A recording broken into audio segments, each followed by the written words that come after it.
Salam tandan berduri. Kelapa sawit jenis PPKS Dampi. Kondisi kebunnya seperti ini. Jadi pada awalnya kami juga agak ragu mengenai keaslian dari varietas kelapa sawit yang ditanam di kebun ini. Namun buahnya itu bagus-bagus dan produksinya untuk 4 kali yang terakhir itu hasilnya merosot drastis ya. Pohon yang ada di kebun ini sekitar 1000 pohon ya. Dan ini kemarin 4 bulan yang lalu dilakukan pemupukan menggunakan pupuk TSP sebanyak 2 kg. Namun hasil dari pemupukannya yang dipanen hari ini panen sangat sedikit. Jadi pemupukan yang dilakukan tahun lalu sangat kurang, sehingga menyebabkan buah yang ada di pohon di kebun ini saat ini jumlahnya sangat sedikit sekali. Ini baru diangkat 2 mobil Helen ya, dan ini kita lagi proses pengangkutan. Nanti kita tampilkan data panennya di video ini untuk 3 bulan terakhir. Jadi ini kemarin sudah kita dropping pupuk kapur pertanian ya dari Petrokimia Gresik, dan tadi sudah dihamburkan ya. Ini adalah bekas pemupukan yang dilakukan di kebun ini yang menggunakan kapur pertanian. Untuk pemupukan berikutnya kita rencanakan menggunakan NPK 13627. Sebelum pemupukan NPK kita tebarkan dahulu kapur pertanian sebanyak 2 kg per pohon. Jadi ini adalah bekas pemupukan yang telah dilakukan. Nanti setelah 1 bulan baru kita masukkan pupuk NPK. Jadi kondisi kebunnya cukup bagus sebenarnya nih ya. Umurnya masih umur produktif, masih di sekitar 10 tahun ya. Umur di sekitar 10 tahun ini masih sangat produktif sekali. Dan ini tanahnya bagus ya. Jadi tingkat kemerengan lahannya tidak terlalu mereng, sehingga proses pengangkutan TBS pun berjalan dengan mudah ya. Jadi ini yang ada di dalam kebun. Oke, kita lihat TBS yang ada di kebun ini.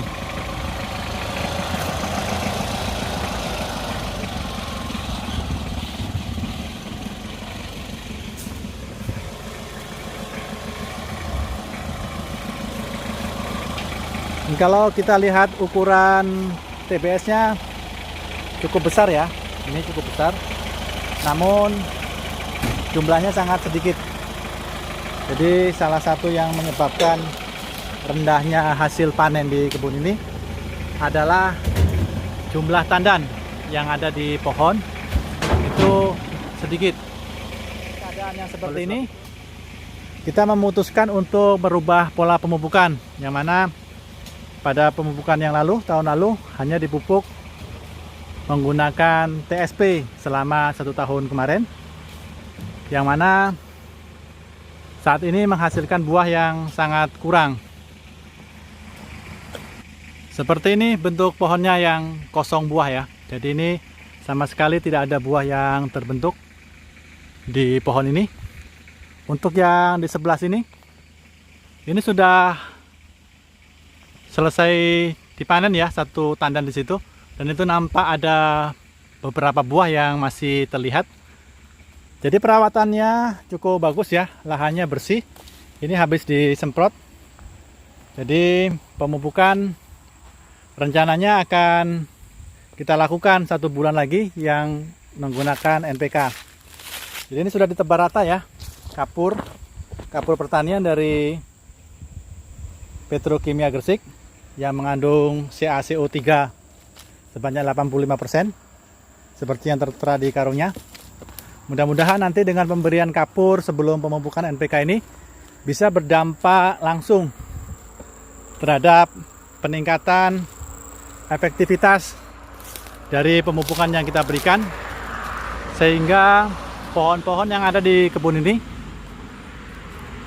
hasilnya bisa lebih maksimal. Jadi ini kebunnya di samping jalan tol ya. Ini kemarin sebagian tanahnya terkena pembebasan jalan tol dan terpotong seperti ini. Jadi ini area kebun kita yang berada di sisi jalan tol. Jalan tolnya sepi. Jalan tol Balikpapan Samarinda sepi sekali. Ini tidak ada yang lewat. Nah, itu namanya ada satu mobil yang lewat ya.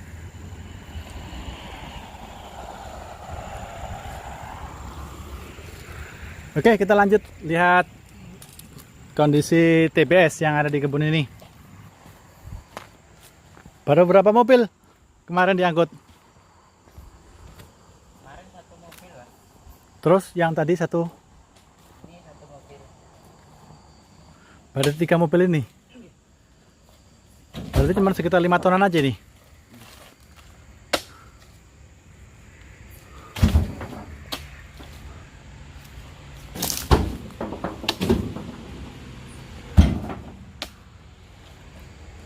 Nampaknya panen kali ini tidak mencapai 5 ton ya dari 1000 pohon yang ada di kebun ini. Karena kemarin baru diangkut 2 helen ya, dan ini sudah sampai di sini dan ini belum penuh ya mobilnya. Targetnya sih kalau di area ini bisa dapat 2 tonan. Tapi kalau mobil itu tidak penuh, nampaknya hasil panennya tidak sampai 5 ton. Ini kondisi kebunnya sangat bersih ya. Dan ini bekas penebalan kapur merata sebanyak 2 kg per pohon ya. Ini kapur yang kita gunakan berwarna abu-abu seperti ini ya. Ini kapur dari Petrokimia Gresik. Untuk kebun yang sebelah itu beda lagi pemiliknya. Nanti rencananya di kebun sebelah langsung dipupuk menggunakan NPK 13627 tanpa didahului pemberian kapur. Jadi ini kondisi kebun kita ini cukup hijau ya daunnya kalau dibandingkan dengan yang di sebelah sini. Jadi ini kondisinya banyak yang menguning daunnya yang di area sini.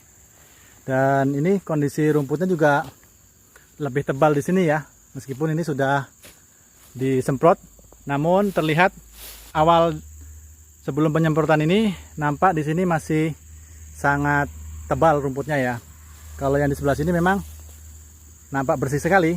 Jadi ini memang harus dipertahankan lagi untuk ke depan agar penyemprotan tidak terlalu sering sehingga ada gulma yang menutupi lantai kebun sehingga menjaga kelembapan yang ada di kebun ini. Kalau kita lihat seperti ini nampak sangat menyenangkan sekali ya. Ini tampak bersih kebunnya. Tampak bersih dari ujung ke ujung, tidak ada satupun rumput yang tumbuh. Namun secara ekologis ini kurang bagus untuk perawatan kebun kelapa sawit. Jadi sebaiknya di area ini rumputnya masih ada ya di gawangan ini. Seperti yang nampak di sebelah sini ya.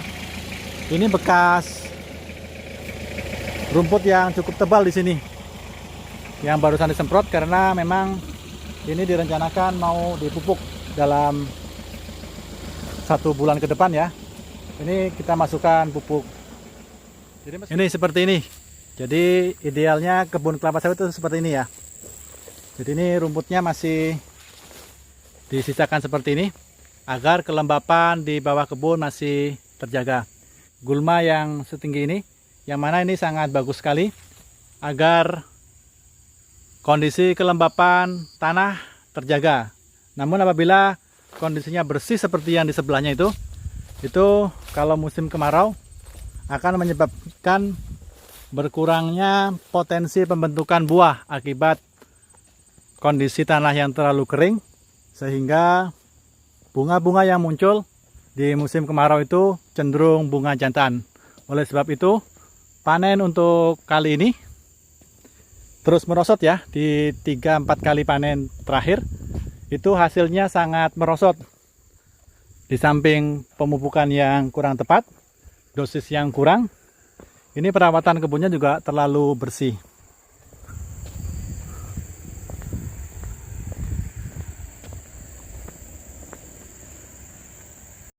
Untuk area kebun yang di sebelah kanan, ini rumputnya harus dipertahankan agar seperti ini, karena ini sangat baik sekali untuk menjaga kelembapan dari kebun. Jadi yang perlu disemprot hanya di area sekitar pohon ini. Jadi ini area pemupukan sejauh 2 meter dari pohon. Ini yang harus disemprot. Nanti penyemprotannya difokuskan ke area piringan. Untuk area di antara baris kelapa sawit ini dipertahankan dalam kondisi seperti ini. Ini masih terlalu pendek. Apabila kita lakukan penyemprotan di area ini, maka kelembapan kebun akan berkurang. Jadi nanti apabila ada terik matahari, air akan cepat menguap di area ini. Apabila kondisi tanahnya terlalu kering, maka pembuahan yang ada di pohon akan terganggu, karena pembuahan kelapa sawit sangat bergantung pada kecukupan air.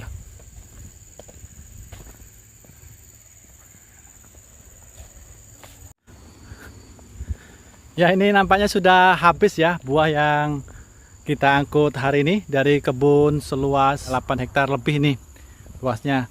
Populasinya sekitar 1000 pohon ya untuk kebun ini.